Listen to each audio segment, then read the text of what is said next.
ನಲ್ಲಿ ಕುಣಿದು ಕುಪ್ಪಳಿಸ್ತಾರೆ, ಬೇಕು ಅಂತಲೇ ಮಸೀದಿ ಚರ್ಚ್ಗಳ ಮುಂದೆ ಹೋಗಿ ಡ್ಯಾನ್ಸ್ ಮಾಡ್ತಾರೆ. ಇದು ಹರಿಪ್ರಸಾದ್ ಅವರ ಸ್ಟೇಟ್ಮೆಂಟ್. RSS ಬಗ್ಗೆ ಮಾತಾಡಬೇಕಾದ್ರೆ ಗಣಪತಿಯನ್ನ ಲಿಂಕ್ ಆಗಿ ತಗೊಳ್ತಾರೆ. ಇದಕ್ಕೆ ತೇಜಸ್ವಿ ಸೂರ್ಯ ಕೊಟ್ಟಿರುವಂತಹ ಕೌಂಟರ್ ಏನು? ಮೊದಲು ಅದನ್ನ ಕೇಳ್ತಾ ಹೋಗೋಣ, ಆಮೇಲೆ ಚರ್ಚೆ ಮುಂದುವರಿಸ್ತೀನಿ. ಯಾಕಂದ್ರೆ ಇವ್ರದ್ದು ಹಣೆ ಬರ ನೋಡಿದಿರಲ್ಲ, ಕೋರ್ಟಿಗೆ ಬರ್ಕೊಟ್ಟಿದ್ರು ಬಾಬ್ರಿ ಮಸೀದಿ ಬೆಳೆಸೋದಿಲ್ಲ ಅಂತ, ಬಾಬ್ರಿ ಮಸೀದಿ ಬೆಳೆಸ್ಬಿಟ್ರು. ಮತ್ತೆ ಇವರು ಸಾಂಸ್ಕೃತಿಕ ಸಂಘಟನೆ ಅಂತಾರೆ, ಎಲ್ಲೂ ಕೂಡ ಸಾಂಸ್ಕೃತಿಕ ಸಂಘಟನೆ ಮಾಡಿಲ್ಲ. ಇವರು ಧಾರ್ಮಿಕ ಸಂಘಟನೆ ಅಂತಾರೆ, ಧಾರ್ಮಿಕ ಸಂಘಟನೆ ಏನು ಮಾಡಿಲ್ಲ.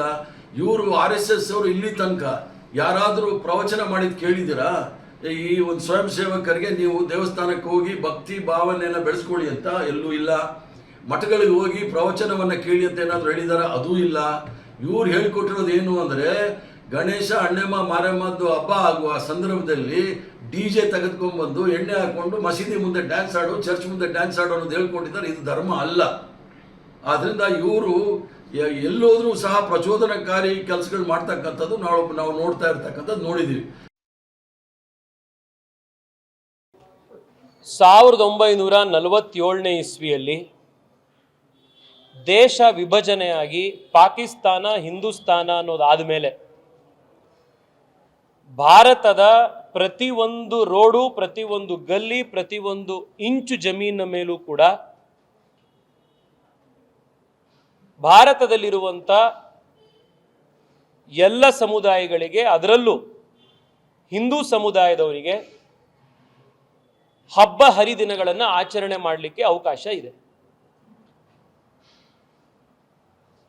ದೀಪಾವಳಿ ಪ್ರೊಸೆಷನ್ನು ಅಥವಾ ಗಣಪತಿ ಪ್ರೊಸೆಷನ್ನು ಮಸೀದಿ ಇರುವಂಥ ರಸ್ತೆಯಲ್ಲಿ ಹೋಗಬಾರ್ದು ಅನ್ನೋದಕ್ಕೆ ಯಾವ ಕಾನೂನಿದೆ?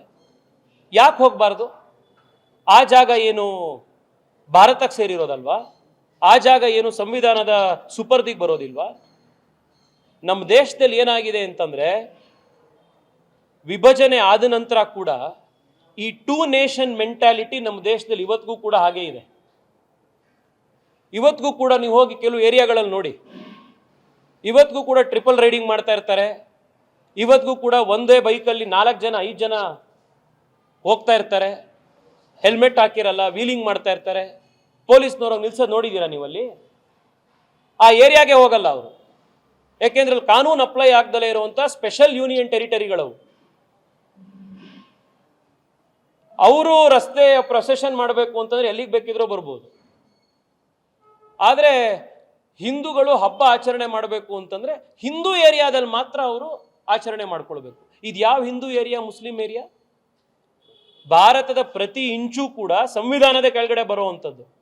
ಸರ್ಕಾರ ಮತ್ತು ಆಡಳಿತದ ವ್ಯವಸ್ಥೆಗೆ ಎಲ್ಲದರ ಮೇಲೂ ಹಕ್ಕಿದೆ.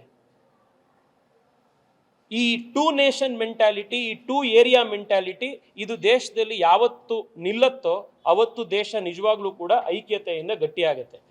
ಅಲ್ಲಿ